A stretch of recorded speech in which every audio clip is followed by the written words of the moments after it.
Talent awakening, draconic overlord of the apocalypse. अध्याय 6, अप्रत्याशित उदारता। एलिस्टर हेडमास्टर के कार्यालय के विशाल लकड़ी के दरवाजे के सामने खड़ा था। उसकी सारी चीज़ें पहले से ही एक छोटे से भरे हुए बैग में भरी हुई थीं, जिसे उसने अपनी पीठ पर लटका रखा था।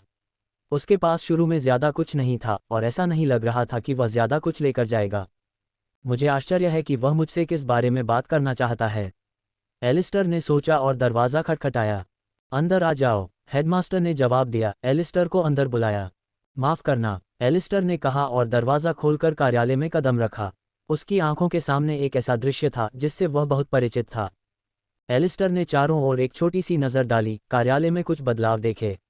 आमतौर पर अव्यवस्थित डेस्क अब सावधानी से व्यवस्थित थी और जिन अलमारियों में आमतौर पर स्क्रॉल और ट्रिंकेट का संग्रह होता था, उनमें अब कुछ अच्छी तरह से चुनी हुई कलाकृतियां थीं। हवा पहले से ज़्यादा शांत लग रही थी। उसकी नज़रें मैजिस्टर वेंस पर चली गईं, जो खिड़की के पास खड़ा था और सोच समझकर बाहर देख रहा था। एलिस्टर ने अपना गला साफ किया। आप मुझसे मिलना चाहते थे, सर। मैजिस्टर धीरे धीरे मुड़ा और गहरी सांस छोड़ते हुए बोला। सबसे पहले मैं तुमसे माफ़ी मांगता हूँ, एलिस्टर, उसने कहा। उसकी आवाज़ में अफसोस भरा हुआ था। मेरी पोती यान्जी, तुम्हारे प्रति उसका रवैया अनुचित था। एलिस्टर ने बुदबुदाते हुए थोड़ा भौहें सिकुड़ीं। यान्जी? हाँ, मैजिस्टर ने कहा, खिड़की से दूर जाकर और खुद को बड़ी ओक डेस्क के पीछे बैठाते हुए। वह अपने पिता की तरह है, जितना मैंने सोचा था उससे कहीं ज़्यादा। आप देखिए, जब मैं छोटा था तो मैंने उसके पिता को सिखाया था कि केवल परिणाम ही मायने रखते हैं। प्रतिभा, रैंक, उपलब्धियां, स्थिति, ये सब मायने रखते हैं। उसने अपना सिर हिलाया। उसके चेहरे पर अपराध की छाया थी। उसके पिता डी रैंक प्रतिभा के साथ पैदा हुए थे। अपने सर्वोत्तम प्रयासों के बावजूद वह हमेशा इसके कारण अपर्याप्त महसूस करते थे। ऐसा लगता है कि उन्होंने यह विश्वास यान्जी को दे दिया। मैजिस्टर ने फिर से आह भरी। उसकी नज़र फिर से बाहर के नज़ारे पर चली गई। मुझे अब एहसास हुआ, शायद बहुत देर हो चुकी है, कि मैंने उस मानसिकता को बढ़ावा दिया है, और इसके लिए मुझे खेद है। एलिस्टर चुपचाप सुनता रहा, हेडमास्टर के शब्दों के वजन को आत्मसात करता रहा। उसके बाद जो संक्षिप्त मौन हुआ, वह अनकहे शब्दों से भरा हुआ था। क्या इसीलिए आपने मुझे यहाँ बुलाया है, सर? शांत लेकिन स्थिर आवाज़ में चुप्पी तोड़ते हुए एलिस्टर ने पूछा। मैजिस्टर ने उसका सामना किया। उसकी आंखें एलिस्टर को खोज रही थीं क्योंकि उसने देखा कि लड़का अपना सिर नीचे की ओर झुकाए हुए था, आंख से संपर्क करने से बच रहा था। उसने रुककर अपने शब्दों को सावधानी से चुना। नहीं, एलिस्टर, मैंने तुम्हें यहाँ बुलाया क्योंकि मुझे कुछ समझने की ज़रूरत है। तुमने आन्या के प्रस्ताव को क्यों ठुकरा दिया? उसने जो पैसे देने का वादा किया था, उससे तुम अपनी बहन की मदद कर सकते थे और अपना पैर जमा सकते थे, भले ही बाद में तुम्हें गिल्ड से निकाल दिया जाता। कम से कम तब तुम्हारे लिए चीज़ें इतनी निराशाजनक नहीं लगतीं। एलिस्टर ने सवाल का वजन महसूस करते हुए गहरी सांस ली। मैं अपने फैसलों पर दोबारा विचार करने वाला नहीं हूँ, हेडमास्टर। मुझे यकीन है कि तुम मेरे बारे में ये जानते हो। उसने अपना सिर उठाया, अपनी नज़र मैजिस्टर की ओर मजबूती से टिकाए। ये सबको मूर्खतापूर्ण लग सकता है और शायद ऐसा ही है, लेकिन अभी मेरे पास मना करने के अपने कारण हैं। एलिस्टर ने क्षण भर के लिए खुद से अलग देखा। 21 घंटे 6 मिनट 33 सेकंड क्वेस्ट पूरा होने के लिए शेष है। सिस्टम विंडो को देखते हुए उसने सोचा, मुझे समझना होगा कि यह सिस्टम क्या है। अगर क्वेस्ट के लिए विफलता का दंड उतना ही वास्तविक है जितना लगता है, तो मैं खुद को मरने नहीं दे सकता और मियू को पीछे नहीं छोड़ सकता। गिल्ड में शामिल होने का मतलब होगा कि मुझे पंजीकरण करवाना होगा, मेरे लिए गिल्ड सदस्य की वर्दी बनवानी होगी और मुझे आवास दिया जाएगा। इन सभी घटनाओं के साथ एक दिन आसानी से गुजर सकता है। एक संभावना है कि यह वास्तव में सिर्फ एक प्रतिभा विंडो त्रुटि हो सकती है और मैं एक बहुत बड़ी गलती कर रहा हूं, लेकिन ये जानते हुए कि थोड़ी सी संभावना पर क्या हो सकता है कि यह वास्तविक है, तो मेरे पास कोई अन्य विकल्प नहीं है। मैजिस्टर ने एक पल के लिए उसका अध्ययन किया, फिर धीरे से सिर हिलाया। उसकी आंखों में समझ की झलक थी। बहुत अच्छा, एलिस्टर, मैं आपकी पसंद का सम्मान करता हूँ। बस याद रखें, आप जिस रास्ते पर चल रहे हैं वह कठिन हो सकता है, लेकिन इसे चुनना आपका काम है। एलिस्टर ने जवाब में सिर हिलाया। धन्यवाद, सर। जैसे ही एलिस्टर जाने वाला था, मैजिस्टर ने उसे आवाज़ लगाई। रुको, एलिस्टर, उसने कहा, अपनी सीट से उठकर उसकी ओर चल पड़ा। एलिस्टर के कंधे पर हाथ रखते हुए उसने आगे कहा, अपनी हथेली आगे बढ़ाओ। हैरान होकर एलिस्टर ने वैसा ही किया जैसा उसे बताया गया था। मैजिस्टर ने उसके हाथ में यूनियन क्रेडिट कार्ड रख दिया। पिन वह संख्या है जो आपके नाम के अक्षरों के अनुरूप होती है, उसने समझाया। हालांकि यह उतना नहीं है जितना आन्या ने पेश किया था, लेकिन इस कार्ड में 40,000 यूनियन क्रेडिट हैं। आपको कुछ बुनियादी उपकरण खरीदने और कुछ समय के लिए खुद का भरण पोषण करने में सक्षम होना चाहिए। एलिस्टर की आंखें आश्चर्य से चौड़ी हो गईं। मैं इसे स्वीकार नहीं कर सकता सर, उसने अपना सिर हिलाते हुए कहा। मैजिस्टर ने धीरे से उसके कंधे पर हाथ रखा।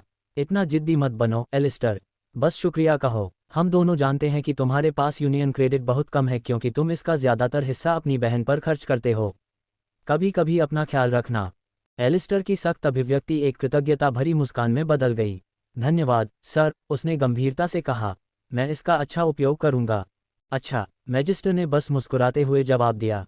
सिर हिलाते हुए एलिस्टर जाने के लिए मुड़ा।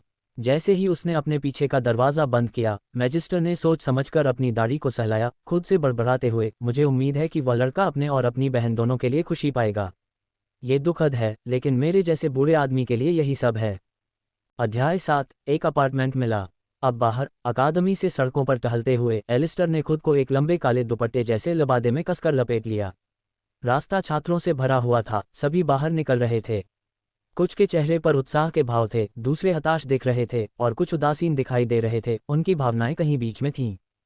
जैसे जैसे वह चलता गया, एलिस्टर के विचार सिस्टम द्वारा उसे दिए गए कार्य पर वापस चले गए। एक गेट साफ करें, पार्टी के साथ या उसके बिना, और कम से कम 5 राक्षसों को मारें। उसने कार्य के बारे में सोचा। अगर मैं एक पार्टी में शामिल हो जाता हूं और 5 राक्षसों को मार देता हूं तो एक कार्य पूरा हो जाता है, उसने जोर से सोचा। लेकिन अगर मैं अकेले अंदर जाता हूं तो कोई रास्ता नहीं है कि कालकोठरी में केवल 5 राक्षस हों। मैं केवल 5 को मारकर गेट कैसे साफ कर सकता हूं? अचानक सिस्टम ने आवाज लगाई, उसकी आवाज उसके विचारों को काट रही थी। खिलाड़ी भूल गया लगता है। सिस्टम ने कम से कम 5 राक्षसों को मारने का निर्देश दिया था, न कि केवल 5 राक्षसों को। ये खिलाड़ी को निर्दिष्ट मात्रा से अधिक हत्या करने से नहीं रोकता है। एलिस्टर ने सिर हिलाया क्योंकि उसे एहसास हुआ। ये सही है, उसने खुद से कहा। फिर वह धीरे से हंसा। लेकिन निश्चित रूप से मैं एक पार्टी में शामिल होऊंगा। मैं अकेले कालकोठरी में जाने की कोशिश नहीं करूंगा। मैं इतना शक्तिशाली नहीं हूं और निश्चित रूप से मेरी मृत्यु की इच्छा नहीं है। एलिस्टर व्यस्त सड़क पर आगे बढ़ता रहा। छात्रों की बातचीत की आवाज़ें और शहर की हलचल हवा में भर रही थी। उसके विचार संभावनाओं और योजनाओं के भंवर में थे। उसे खोज के लिए शामिल होने के लिए एक पार्टी खोजने की ज़रूरत थी, लेकिन पहले उसे रहने के लिए एक जगह सुरक्षित करनी थी। अकादमी के छात्रावास अब एक विकल्प नहीं थे और उसे सब कुछ सुझाने के दौरान संचालन के आधार की आवश्यकता थी। उसने अपने लबादे को अपने चारों ओर कस लिया क्योंकि ठंडी हवा सड़क पर बह रही थी। चलते समय उसने रास्ते के किनारे दुकानों और इमारतों पर नज़र डाली, किराए के लिए अपार्टमेंट का विज्ञापन करने वाले किसी भी संकेत की तलाश में। अकादमी के आसपास का शहर हमेशा व्यस्त रहता था, अवसरों और चुनौतियों से भरा हुआ। दुकानों की एक पंक्ति से गुजरते हुए एलिस्टर ने एक नोटिस बोर्ड देखा जिस पर कई विज्ञापन और घोषणाएं लगी हुई थीं। वह उसके पास गया और किराए के ऑफर के लिए कागजात देखे। उसकी नज़र एक फ्लायर पर पड़ी जिस पर लिखा था, किराए के लिए किफ़ायती अपार्टमेंट अकादमी के नज़दीक ग्रीनलीफ रियल्टी में पूछताछ करें। ग्रीनलीफ रियल्टी, उसने खुद से कहा। यह आशाजनक लग रहा था और अकादमी से निकटता एक बोनस थी, क्योंकि अक्सर जब छात्रावास भर जाते थे तो नए नामांकित छात्र बाहरी आवास विकल्पों की तलाश करते थे, जो आमतौर पर सरल और छोटे होते थे ताकि छात्र उन्हें वहन कर सकें। हालांकि प्रधानाध्यापक द्वारा उसे दी गई राशि एक बड़ी राशि थी जो उसे बेहतर विकल्प दे सकती थी, लेकिन उसे अभी भी यह सुनिश्चित करना था कि वह खुद को खिला सके, उपकरण खरीद सके और अपनी बहन के बिलों का भुगतान कर सके, इसलिए एक आसानी से वहन करने योग्य विकल्प सबसे इष्टतम था। उसने पता नोट किया और वहां जाने का फैसला किया। जब वह लोगों की भीड़ के बीच से अपना रास्ता बना रहा था तो एलिस्टर अपनी बहन मियू के बारे में सोचने से खुद को रोक नहीं पाया। रहने के लिए एक स्थिर जगह सुरक्षित करना न केवल उसके लिए बल्कि उसके लिए भी महत्वपूर्ण था। एक ऐसी जगह जहां वह घर आ सके। उसने मुस्कुराया और फिर आगे सोचा, इसकी आवाज़ अच्छी है। उसने चुपके से उम्मीद जताई कि अगर हालात कभी बेहतर हुए तो वह अपनी बहन के लिए रहने के लिए एक आरामदायक जगह सुनिश्चित करेगा। थोड़ी दूर चलने के बाद एलिस्टर ग्रीनलीफ रियल्टी में पहुंच गया, जो एक मामूली इमारत थी जिसके दरवाजे के ऊपर हरे पत्तों का प्रतीक था।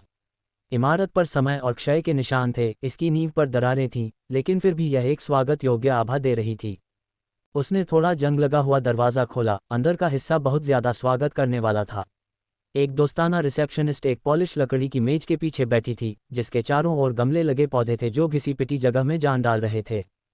गुड आफ्टरनून, रिसेप्शनिस्ट ने गर्मजोशी से मुस्कुराते हुए अभिवादन किया। उसकी उंगलियां उसके सामने होलोग्राफिक कीबोर्ड पर रुक गईं। मैं आज आपकी क्या मदद कर सकता हूं? हाय, एलिस्टर ने जवाब दिया, करीब आकर अपना हुड नीचे खींच लिया। मैं किराए पर एक अपार्टमेंट ढूंढ रहा हूं। मैंने अकादमी के पास आपका विज्ञापन देखा। बेशक, उसने कहा, अपना पिछला काम बंद करके और लिस्टिंग से भरा बाइंडर निकालते हुए। उसने अपना चश्मा ठीक किया और आगे झुकी, उसकी आंखें पन्नों को देख रही थीं। हमारे पास कई विकल्प उपलब्ध हैं। क्या आप नज़दीक में कुछ ढूंढ रहे हैं? हाँ, अधिमानतः अकादमी के पास। और कुछ किफ़ायती? रिसेप्शनिस्ट ने बाइंडर पलटते हुए सिर हिलाया। हमारे पास कुछ विकल्प हैं जो शायद आपको सूट करें, उसने एक पेज टैप करते हुए कहा। यहाँ से लगभग 10 मिनट की पैदल दूरी पर एक स्टूडियो अपार्टमेंट है। ये छोटा लेकिन आरामदायक है और यह हमारे ज़्यादा बजट अनुकूल विकल्पों में से एक है। ये तो बिल्कुल सही लगता है, एलिस्टर ने कहा, उसके चेहरे पर राहत की एक झलक थी। क्या मैं इसे देख सकता हूँ? ज़रूर, उसने खड़े होकर अपनी स्कर्ट को ठीक करते हुए जवाब दिया। मैं तुम्हें वहाँ ले जाऊंगी। ये दूर नहीं है और हम पैदल जा सकते हैं। एलिस्टर उसके पीछे पीछे ऑफिस से बाहर चला गया, दरवाज़ा उनके पीछे बंद हो गया। वे लोगों की भीड़ और कभी कभार ऊपर से गुजरने वाले ड्रोन के बीच से अपना रास्ता बनाते हुए चहल पहल भरी सड़क पर चले गए। उनके आसपास की इमारतें पुरानी और नई का मिश्रण थीं, जिसमें भविष्य की तकनीक के अवशेष और ढहते हुए बुनियादी ढांचे थे। एलिस्टर की निगाहें दीवारों पर पाए जाने वाले जीवंत भित्तिचित्रों और शहर के कुछ हिस्सों को फिर से अपने कब्जे में लेने वाली वनस्पतियों को देखती रहीं। वे एक साधारण इमारत में पहुंचे जो एक बेकरी और एक किताब की दुकान के बीच में थी। ताज़ी पकी हुई रोटी की खुशबू हवा में फैल रही थी, जो किताबों की कुरकुरी, साफ गंध के साथ मिल रही थी। एलिस्टर ने एक गहरी सांस ली, पल का आनंद लिया। इमारत का रूप पुराना था, इसकी बनावट दरारों और रेंगती हुई लताओं से खराब थी, लेकिन इसमें एक खास आकर्षण था। रिसेप्शनिस्ट ने उन्हें एक संकरी सीढ़ी पर ले जाया जो उनके वजन के कारण थोड़ी चरमरा रही थी। उनके कदम दीवारों पर पेंट उखड़ रहा था और पुराने पोस्टर लगे हुए थे। तीसरी मंजिल की लैंडिंग पर उसने एक दरवाज़ा खोला और एलिस्टर के पहले प्रवेश के लिए एक तरफ कदम बढ़ाया। स्टूडियो वास्तव में छोटा था, लेकिन इसमें गर्मजोशी और स्वागत का माहौल था। एक बड़ी खिड़की से सूरज की रोशनी आ रही थी, जिससे पूरे कमरे में सुनहरी चमक फैल रही थी। इसमें एक साधारण बिस्तर, एक छोटी सी मेज और एक कोने में एक छोटा रसोई घर था। एलिस्टर अंदर गया, मेज की चिकनी सतह पर अपना हाथ फिराया और खिड़की से नीचे शहर को देखा। यह मामूली है, लेकिन ये शुरुआत करने के लिए एक अच्छी जगह है, रिसेप्शनिस्ट ने मुस्कुराते हुए दरवाजे पर खड़े होकर कहा। और किराया 500 यूनियन क्रेडिट प्रति माह है, जिसमें उपयोगिताएं शामिल हैं। एलिस्टर ने जगह को देखते हुए सिर हिलाया। यह आलीशान तो नहीं था, लेकिन ये बिल्कुल वही था जिसकी उसे ज़रूरत थी। वह रिसेप्शनिस्ट की ओर मुड़ा। मैं इसे ले लूँगा। बढ़िया, उसने जवाब दिया, उसकी मुस्कान चौड़ी हो गई। चलो कागजी कार्रवाई को संभालने के लिए कार्यालय वापस चलते हैं। अध्याय 8, छापा मारने जाना। एलिस्टर शहर के बाहरी इलाके में खड़ा था, अपनी पोशाक को ठीक करते हुए वह हलचल भरे दृश्य को देख रहा था। उसने अपने नए गियर पर नज़र डाली, एक साधारण चेस्ट प्लेट, कुछ हल्का कवच, एक मोटा दुपट्टा जो जादूरोधी था, और एक खंजर। जैसे ही उसने दुपट्टे के किनारे को छुआ, उसने खुद से सोचा, यह ज़्यादा नहीं है, लेकिन यह एक कालकोठरी पर छापा मारने और उम्मीद है कि मुझे कुछ राक्षसों को मारने की अनुमति देने के लिए पर्याप्त होना चाहिए। उसने आह भरी, ये याद करते हुए कि इस दुपट्टे को सस्ते में पाने के लिए उसे कितनी मोलतोल करनी पड़ी थी। मुझे ये सुनिश्चित करना होगा कि मैं इसका अच्छे से इस्तेमाल करूं और शारीरिक हमलों से बचूं जो इसे नुकसान पहुंचा सकते हैं। मुझे शायद फिर कभी ऐसा अच्छा सौदा न मिले। एक सरल इशारे के साथ उसने दुपट्टे को अपनी गर्दन के चारों ओर कस लिया और शहर के बाहरी इलाके में चलना शुरू कर दिया, वहां इकट्ठे हुए लोगों के समूहों को देखते हुए। इस तथ्य के बावजूद कि दुनिया पर बहुत पहले ही सर्वनाश छा चुका था, इसने नए कालकोठरियों को पैदा होने और राक्षसों को बाहर निकालने से नहीं रोका।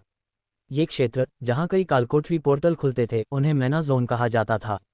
जो लोग किसी गिल्ड से जुड़े नहीं थे, उनके लिए ये जोन जीविकोपार्जन का एक दुर्लभ अवसर प्रदान करते थे।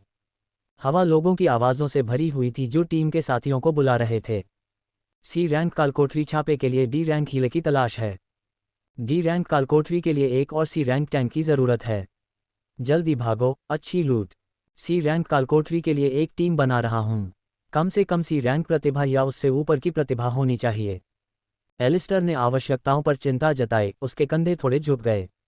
मुझे एक टीम ढूंढनी होगी जो एफ रैंक कालकोठरी पर छापा मारना चाहती हो, क्योंकि मेरे आंकड़े केवल ई रैंक हैं, उसने निराशा में अपनी गर्दन के पीछे रगड़ते हुए सोचा। वह भीड़ भरे इलाके से अपना रास्ता बनाता रहा, उसकी नज़र समूहों के बीच घूमती रही, उम्मीद थी कि उसे कोई कम ज़रूरत वाला व्यक्ति मिल जाए। उसके पैर धूल भरी ज़मीन पर फिसल रहे थे और उसने अपने कंधे पर रखे छोटे बैग का पट्टा ठीक किया, समय के बोझ को महसूस करते हुए। थोड़ी देर तक खोजने के बाद भी उसे कोई उपयुक्त व्यक्ति नहीं मिला। वह रुक गया, आसमान की ओर देखते हुए। उसने देखा कि सूरज ढलने के साथ ही रंग बदल रहे थे। अरे, सूर्यास्त हो चुका है, एलिस्टर ने बड़बड़ाते हुए कहा, उसकी नज़र दूर शहर की विशाल दीवारों के पीछे डूबते सूरज पर टिकी हुई थी।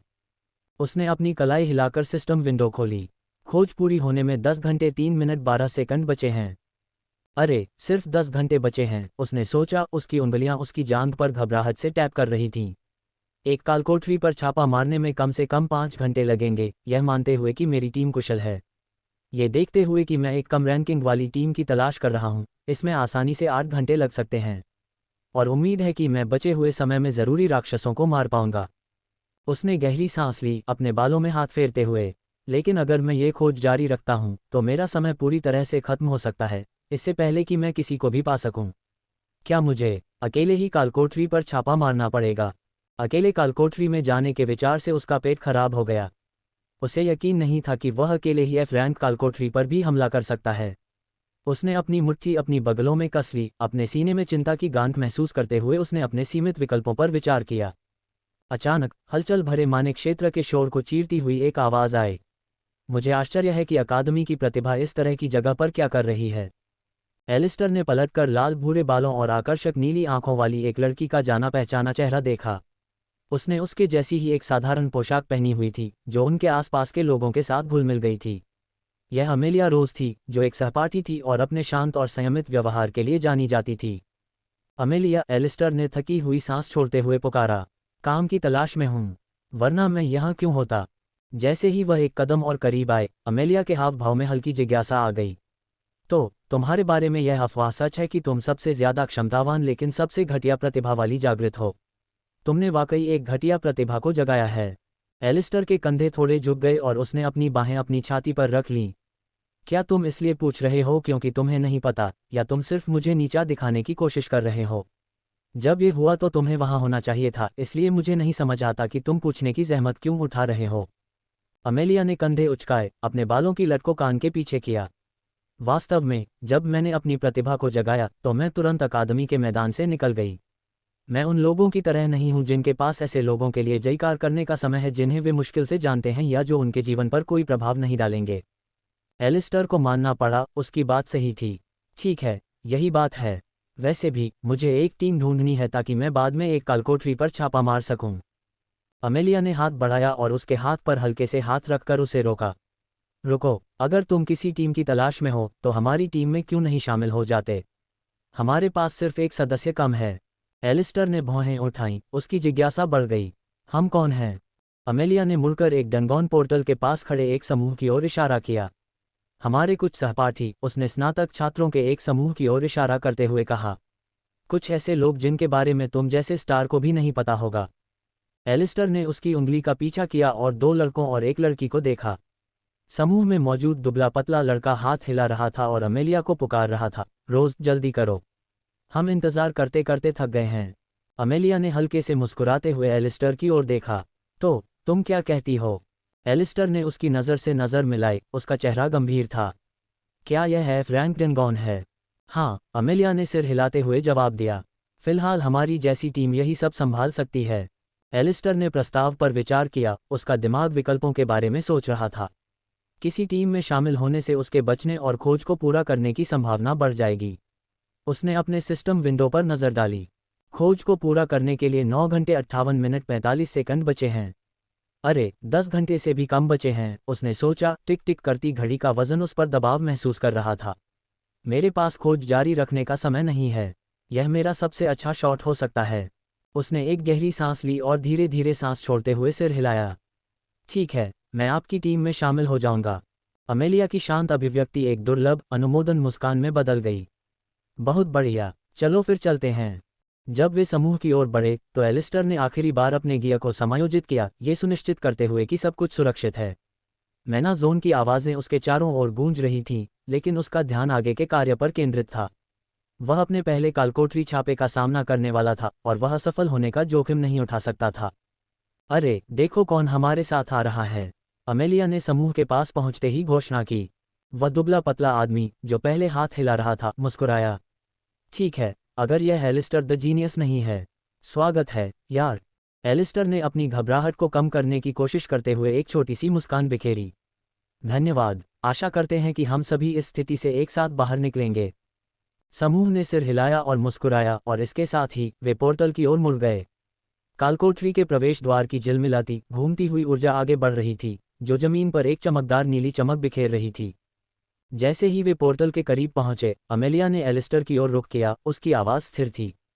हमारे करीब रहो और हम इससे बाहर निकल जाएंगे। याद रखो, टीम वर्क महत्वपूर्ण है। एलिस्टर ने सिर हिलाया, अपने खंजर की मूठ को और कसकर पकड़ लिया। समझ गया। अध्याय 9, यूनियन रिपोर्ट। जब सर्वनाश हुआ तो राक्षसों ने दुनिया की 70% आबादी को मिटा दिया। फिर मनुष्यों ने अपनी प्रतिभा को जगाया और इस निर्मम दुनिया में जीवित रहने के लिए संघर्ष किया। विशाल लोहे की दीवारें अब उन जगहों को घेर रही थीं जिन्हें वे मेगासिटी कहते थे। इन मेगासिटी में बचे हुए मनुष्य धीरे धीरे अपनी ताकत बढ़ाते हुए और राक्षसों से अपनी दुनिया को वापस पाने के लिए फलते फूलते रहे। गिल्ड को दीवारों से परे की जमीनों को वापस लेने और मानव क्षेत्र का विस्तार करने का काम सौंपा गया था। दुनिया भर में कुल 10 मेगासिटी हैं, जिन्हें आई से एक्स नाम दिया गया है।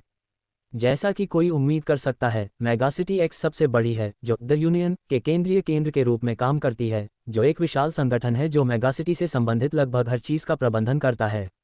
जीवित विश्व नेताओं से मिलकर यूनियन गिल्ड को मिशन सौंपता है।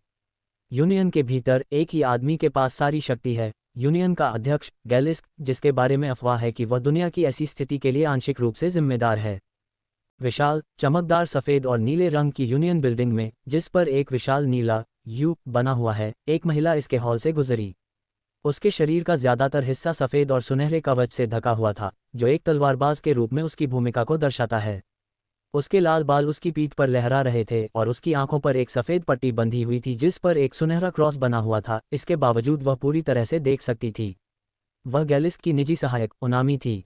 ओनामी गैलिस्क के दफ्तर के विशाल दरवाजे के पास पहुंची। उसके कदमों की आवाज़ पॉलिश किए हुए फर्श पर धीरे धीरे गूंज रही थी। उसने धीरे से दस्तक दी और घोषणा की, सर, मेरे पास एक रिपोर्ट है। अंदर आइए। दरवाजों के पीछे से एक आवाज़ गूंजी। अनुमति मिलने पर दरवाजे चरमरा कर खुले और एक विशाल दफ्तर दिखा जो नर्म, परिवेशी रोशनी में नहाया हुआ था। कमरा होलोग्राफिक खिड़कियों के संग्रह से भरा हुआ था, जिसमें विभिन्न डेटा स्ट्रीम और रिपोर्ट प्रदर्शित की गई थीं। दूर के छोर पर एक विशाल खिड़की ने पूरी दीवार को घेर लिया था, जो इमारत के विशिष्ट यू का आकार बना रही थी। यूनियन के अध्यक्ष गैलिस्क वहां खड़े थे। उनकी निगाहें बाहर की दुनिया पर टिकी हुई थीं। उनके बाल सफ़ेद और भूरे रंग के थे, जिससे उन्हें ज्ञान और अधिकार की आभा मिली। उन्होंने एक भूरे, सफ़ेद और सुनहरे रंग का सूट पहना था, जिसमें प्रत्येक विवरण सावधानी से तैयार किया गया था। कपड़े में सुनहरे क्रॉस जड़े हुए थे, जो यूनियन के भीतर उनकी उच्च स्थिति का प्रतीक थे। यूनामी ने उनके विशाल डेस्क के सामने रुककर चुप रहने का फैसला किया, क्योंकि वह उनके विचारों को बाधित नहीं करना चाहती थी। वह धैर्यपूर्वक प्रतीक्षा कर रही थी। एक पल के बाद गैलिस्क खिड़की से दूर चला गया। उसकी पीली आंखें उस पर केंद्रित थीं। उसकी अभिव्यक्ति हालांकि कठोर थी, लेकिन जब उसने उसकी उपस्थिति को स्वीकार किया तो वह थोड़ा नर्म हो गया। अपनी रिपोर्ट शुरू करो। यूनामी ने अपना सिर थोड़ा झुकाया और अपनी रिपोर्ट शुरू की। सर, हमें बाहरी क्षेत्रों में हाल की गतिविधियों के बारे में नई खुफिया जानकारी मिली है। गिल्ड ने मेगासिटी 3 की दीवारों से परे कुछ भूमि को पुनः प्राप्त करने में महत्वपूर्ण प्रगति की है। हालांकि नए स्थापित चौकियों के पास उच्च स्तरीय राक्षसों के देखे जाने की संख्या में वृद्धि हुई है। ये राक्षस की रणनीतियों में बदलाव या संभवतः एक नए उभरने के पैटर्न का संकेत हो सकता है जिसका हमने अभी तक हिसाब नहीं लगाया है। गैलिस्क ने ध्यान से सुना। उसकी आंखें थोड़ी सिकुड़ गईं क्योंकि वह सोच रहा था कि उसने क्या कहा। आंतरिक शहरों में प्रगति के बारे में क्या? वहां कोई विकास हुआ है? हाँ सर, यूनामी ने जारी रखा। आंतरिक शहरों ने उल्लेखनीय लचीलापन और अनुकूलन दिखाया है। नागरिक आबादी लगातार बढ़ रही है और युवा पीढ़ी के बीच नई प्रतिभाओं के उभरने की आशाजनक रिपोर्टें हैं। हालांकि संसाधन वितरण के मुद्दों के कारण कुछ क्षेत्रों में संभावित अशांति के बारे में भी चिंताएं हैं। गैलिस्क की निगाहें विचारमग्न हो गईं। उनकी उंगलियां उनकी कुर्सी की बांह पर हल्के से टैप कर रही थीं। सुनिश्चित करें कि संसाधनों का अधिक समान रूप से पुनर्वितरण किया जाए, उन्होंने निर्देश दिया। हम आंतरिक संघर्ष को अपने प्रयासों को कमजोर करने नहीं दे सकते। और उच्च स्तरीय राक्षसों के संबंध में निगरानी बढ़ाएं और खतरे की निगरानी और समाधान के लिए अधिक विशेष इकाइयों को तैनात करें। हमें अपनी रक्षा में सक्रिय होना चाहिए। ओनामी ने अपने निर्देशों को मानसिक रूप से नोट करते हुए सिर हिलाया। समझ गया सर, मैं आपके आदेशों को तुरंत प्रसारित करूंगा। अन्य मामलों के अलावा सर, उसने आगे कहा, ऐसे मामले बढ़ रहे हैं जब छापे के दौरान कालकोठरी, जिन्हें शुरू में एक निश्चित रैंक के रूप में मापा जाता था और माना जाता था, की कठिनाई बढ़ गई है। इन कालकोठरियों की रैंक दोगुनी या उससे अधिक हो रही है, जिससे टीमें चौंक जाती हैं और पिछले सप्ताह में हताहतों की संख्या में उल्लेखनीय वृद्धि हुई है। गैलिस्क की भौहें सिकुड़ गईं। वह अपनी कुर्सी पर आगे की ओर झुका। उसकी उंगलियां उसके सामने रखी मेज पर टैप कर रही थीं। विशेषज्ञों का मानना है कि रैंक में अचानक वृद्धि का कारण क्या है। ओनामी ने थोड़ा सा बदलाव किया। होलोग्राफिक डिस्प्ले से प्रकाश उसके सुनहरे कवच पर परावर्तित हो रहा था। उसने जवाब देने से पहले एक पल लिया, अपने शब्दों को सावधानी से चुनते हुए। विशेषज्ञ अभी तक निश्चित नहीं हैं, सर, उसने जवाब दिया। वे कई सिद्धांतों की जांच कर रहे हैं, जिसमें कालकोठरी के भीतर छिपे चर या बाहरी प्रभावों की संभावना शामिल है जो इन उतार चढ़ावों का कारण हो सकते हैं। हालांकि इस समय कोई भी सिद्धांत निर्णायक रूप से सिद्ध नहीं हुआ है। गैलिस्क की आंखें सिकुड़ गईं क्योंकि उसने उसकी बातें सुनी। अगर ऐसा है तो हमें तुरंत सावधानी बरतनी चाहिए। अब से अगर किसी कालकोठरी को एक निश्चित रैंक का माना जाता है तो केवल 2 या 3 रैंक अधिक क्षमता वाले जागृत व्यक्तियों को ही उस पर छापा मारने की अनुमति दी जानी चाहिए। हम इन अप्रत्याशित वृद्धि के कारण और अधिक जान गंवाने का जोखिम नहीं उठा सकते। ओनामी ने सहमति में सिर हिलाया। समझ गया, सर। मैं ये सुनिश्चित करूंगा कि यह नया प्रोटोकॉल सभी संबंधित पक्षों को सूचित किया जाए और अतिरिक्त सुरक्षा उपायों को तुरंत लागू किया जाए। गैलिस्क ने सिर हिलाया। उसका दिमाग पहले से ही उन निर्णयों के अगले सेट पर जा रहा था जिन्हें उसे लेने की आवश्यकता थी। उसने डेटा स्ट्रीम और रिपोर्ट प्रदर्शित करने वाली होलोग्राफिक विंडो पर नज़र डाली। और मुझे इन कालकोठरियों के बारे में किसी भी आगे के विकास या खोजों के बारे में सूचित करते रहें। हमें इस विसंगति की तह तक जाना चाहिए। बेशक, सर, ओनामी ने उत्तर दिया। उसका स्वर दृढ़ था। जैसे ही कोई नई जानकारी उपलब्ध होगी, मैं आपको अपडेट रखूंगी। फिर गैलिस्क ने पूछा। उसकी आवाज़ से ऐसा लग रहा था जैसे उसे कुछ उम्मीद थी। और इसे खोजने की कोई उम्मीद है? ओनामी ने अपना संयमित व्यवहार बनाए रखते हुए अपना सिर थोड़ा हिलाया। नहीं, सर, हमें अभी तक कोई ऐसी जगह नहीं मिली है जो बताती हो कि कोई महत्वपूर्ण चीज़ दफन या बंद की गई हो। वे खजाने के बारे में बात कर रहे थे, या कम से कम किसी ऐसी चीज़ के बारे में जिसे कभी किसी ने बहुत संजो कर रखा हो। गैलिस्क अपनी कुर्सी पर पीछे झुक गया। उसकी उंगलियां आर्मरेस्ट पर धीमी, विचारशील लय बजा रही थीं। बहुत अच्छा, उसने आह भरते हुए कहा। उसने अपना हाथ एक खारिजी लहर में उठाया। तुम जा सकती हो। ओनामी ने सिर हिलाया और एक कदम पीछे हट गई। उसके बख्तरबंद जूते पॉलिश किए गए फर्श पर एक नरम खनक की आवाज़ कर रहे थे। तो मैं खुद को माफ़ कर दूंगी, उसने अपनी एड़ी घुमाते हुए कहा। जब वह दरवाजे की ओर बढ़ी तो उसके लाल बाल थोड़े से हिल गए। रोशनी उसकी आंखों पर पट्टी पर लगे सुनहरे क्रॉस पर पड़ रही थी। जैसे ही उसके पीछे दरवाजे बंद हुए, गैलिस्क उठ खड़ा हुआ। कमरे में होलोग्राफिक डिस्प्ले की शांत गुनगुनाहट गूंज रही थी। वह धीरे धीरे खिड़की की ओर चला। उसके कदमों की आवाज़ विशाल दफ्तर में गूंज रही थी। उसने अपना हाथ ठंडे शीशे पर रखा। अपनी उंगलियों के नीचे चिकनी सतह को महसूस करते हुए उसने बाहर देखा और देखा कि कैसे धीरे धीरे रात आ रही है। चांद ऊपर चढ़ रहा था और आसमान में तारे हल्के हल्के चमक रहे थे। गैलिस्क की आंखें उनके पैटर्न को देख रही थीं, उनकी खामोश रोशनी में जवाब खोज रही थीं। उसने अपना सिर थोड़ा पीछे झुकाया। उसके चेहरे पर चिंता की हल्की रेखाएं रात की कोमल चमक में नरम पड़ रही थीं। एक खजाना जिसके लिए तुम दुनिया से लड़ सकते हो, उसने बड़बड़ाया। उसकी आवाज़ मुश्किल से सुनाई दे रही थी। उसने अपना माथा शीशे से टिकाया, अपनी आंखें बंद की जैसे कि कोई याद ताज़ा करने की कोशिश कर रहा हो। तुम वास्तव में किस बारे में बात कर रहे थे? अध्याय 10, भूत गुफा पर छापा। एलिस्टर और हमलावरों का छोटा समूह कालकोठरी के द्वार के किनारे पर खड़ा था। शाम की ढलती रोशनी की तुलना में इसकी घूमती हुई नीली चमक बहुत अलग थी। एमिलिया रोज उसके बगल में थी। उसके शांत व्यवहार ने उसे शांत भाव से आश्वस्त किया। अन्य 2 युवा पुरुष और एक महिला पहले ही अपना परिचय दे चुके थे। एरिक, एक दुबला पतला तलवारबाज जिसका शरीर घबराया हुआ था। लीला, एक हंसमुख चिकित्सक जिसके चेहरे पर शांत लेकिन उत्साहित भाव था। और जेरिक, एक भारी योद्धा जो उनकी अस्थायी टीम का अनौपचारिक नेता लग रहा था। जैसे ही वे द्वार में घुसे, एलिस्टर की रीढ़ में एक ठंडी सिहरन दौड़ गई। दूसरे क्षेत्र में ले जाए जाने की अनुभूति उसके लिए अजनबी सी लग रही थी। उनके चारों ओर की दुनिया धुंधली और बदल गई, और फिर उन्होंने खुद को एक अंधेरी, नम गुफा के मुहाने पर खड़ा पाया।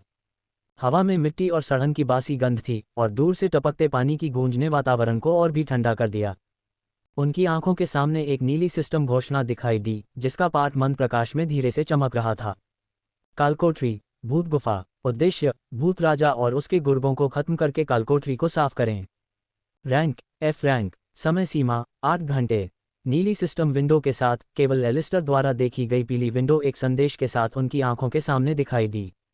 खिलाड़ी को सूचना। खिलाड़ी लगातार बढ़ती हुई मैना आवृत्ति वाली कालकोठरी में प्रवेश कर चुका है, जिसका अर्थ है कि कालकोठरी की रैंक बढ़ती रहेगी। यह इस बात पर निर्भर करता है कि इसे साफ होने में कितना समय लगता है।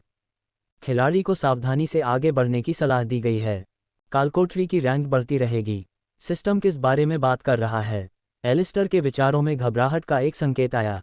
क्या सिस्टम इसके लिए जिम्मेदार है?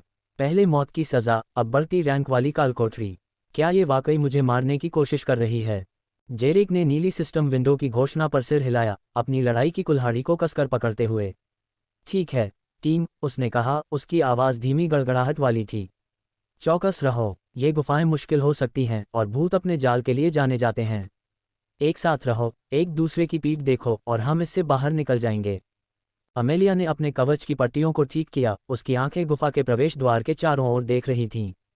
उसने अपना हाथ आगे बढ़ाया, एक छोटी सी लौ को जगाया जो उसकी हथेली के ऊपर टिमटिमा रही थी, जो आगे के अंधेरे रास्ते को रोशन कर रही थी। याद रखें, भूत भले ही छोटे हों लेकिन वे चालाक होते हैं। घात लगाने की उम्मीद करें, इसलिए अपनी सुरक्षा कम न करें। एरिक अपने पैरों पर खड़ा हुआ, घबराहट से इधर उधर देखता हुआ। मैं आगे निकल गया हूं, उसने कहा, उसकी आवाज़ में उसकी चिंता झलक रही थी। हम किसी भी जाल में फंसने से पहले मैं उसे पहचानने की कोशिश करूंगा। लीला ने अपनी छड़ी को करीब से पकड़ते हुए एक छोटा सा सिर हिलाया।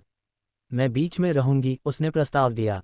अगर हालात खराब होते हैं तो मैं किसी भी चोट को ठीक कर सकती हूँ। एलिस्टर ने अपने खंजर पर अपनी पकड़ मजबूत कर ली, उसकी आंखें अंधेरे में झांकते हुए सिकुड़ गईं।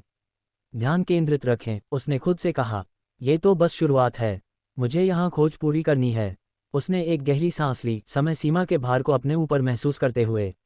रैंक वृद्धि के बारे में सिस्टम की चेतावनी उसके दिमाग में घूम रही थी, एक अनुस्मारक की खतरा किसी भी समय बढ़ सकता है। जैसे जैसे वे गुफा में अंदर की ओर बढ़े, प्रवेश द्वार से प्रकाश फीका पड़ गया। अमेलिया की लौ एक स्थिर चमक प्रदान करती थी और एरिक ने एक मशाल निकाली जिससे उन्हें रास्ता दिखाने में मदद मिली। हवा ठंडी हो गई और उनके कदमों की आवाज़ संकीर्ण मार्गों में गूंजने लगी। इससे पहले कि वे अपनी पहली चुनौती का सामना करते, उन्हें अपनी पहली चुनौती का सामना करना पड़ा। मन प्रकाश में चमकती हुई आंखों वाले भूतों का एक समूह आगे की छाया से उभरा। वे कच्चे हथियारों से लैस थे, जंग लगी तलवारें और अस्थायी क्लब, फिर भी उनकी दुर्भावनापूर्ण मुस्कुराहट और झुके हुए चेहरे से स्पष्ट रूप से पता चलता था कि वे लड़ाई के लिए तैयार थे। जारेक आगे बढ़ा, उसकी कुल्हाड़ी तैयार थी। हम चलते हैं, उसने बड़बड़ाया, उसकी मांसपेशियां लड़ाई के लिए तनी हुई थीं। एक शक्तिशाली झटके के साथ उसकी कुल्हाड़ी पहले भूत को चीरती हुई निकल गई। विनाशकारी प्रहार ने प्राणी को गुफा की दीवार में उड़ा दिया। उनकी अपार शारीरिक शक्ति ने उन्हें युद्ध के मैदान में एक दुर्जय शक्ति बना दिया। अमेलिया पीछे खड़ी हो गई, अपने मन को केंद्रित किया। उसने अपना हाथ आगे बढ़ाया, जिससे आग की लपटें भूतों की ओर बढ़ गईं। एक साथ कई भूतों को जलाते हुए उनकी चीखें गुफा में गूंज उठीं। भूतों ने कई बार गले से आवाज़ निकाली और हमला किया। एलिस्टर एक तरफ भागा, उसका खंजर हवा में चीरता हुआ नज़दीकी भूत को निशाना बना रहा था। जब उसने उसके पेट में छुरा घोंपा तो वह प्राणी दर्द और गुस्से से चीख उठा, उसका हरा खून गुफा के फर्श पर फैल गया। एलिस्टर ने फिर से सिस्टम की आवाज़ सुनी, स्तर ऊपर। एरिक, पहले घबराए होने के बावजूद, जितनी जल्दी हो सके उतनी तेजी से आगे बढ़ा। उसने अपनी तलवार चमकाते हुए भूतों के हमलों को रोका। अपने बाईं ओर वाले से सावधान रहो, जेरेक, उसने चिल्लाया। लीला अपनी जगह पर खड़ी रही, अपने डंडे को ठीक करने के लिए तैयार रखा। रुको, एरिक, उसने पुकारा, उस पर उपचार मंत्र डालते हुए, जब वह एक भूत से टकराया जो उसे घेरने की कोशिश कर रहा था। उपचार करने की उसकी प्रतिभा महत्वपूर्ण थी, जिसने टीम को लड़ने के लिए तैयार रखा। अमेलिया ने अपने ज्वाला हमलों की बौछार जारी रखी, भूतों को दूर रखा। आगे बढ़ते रहो, उसने आदेश दिया, हमें उन्हें जल्दी से खत्म करना होगा। जब वे लड़ रहे थे, एलिस्टर को अपनी नसों में शक्ति का संचार महसूस हुआ। अभी क्या हुआ था? क्या मैं मजबूत हो गया? उसने खड़े होकर अपने हाथ को देखा और फिर अपनी कलाई को मोड़ा, जिससे उनके अंदर ताकत बढ़ गई। वह मजबूत और तरोताजा महसूस कर रहा था, दिन भर की सारी थकान गायब हो गई थी। क्या ये सिस्टम का असर है? मैंने अभी इसे लेवल अप कहते सुना। एलिस्टर को ये समझ में आने से पहले कि उसने जो कुछ अनुभव किया, उसने देखा कि एक और भूत उसके पास आ रहा है, अपने जंगलगे खंजर से हमला करने के लिए।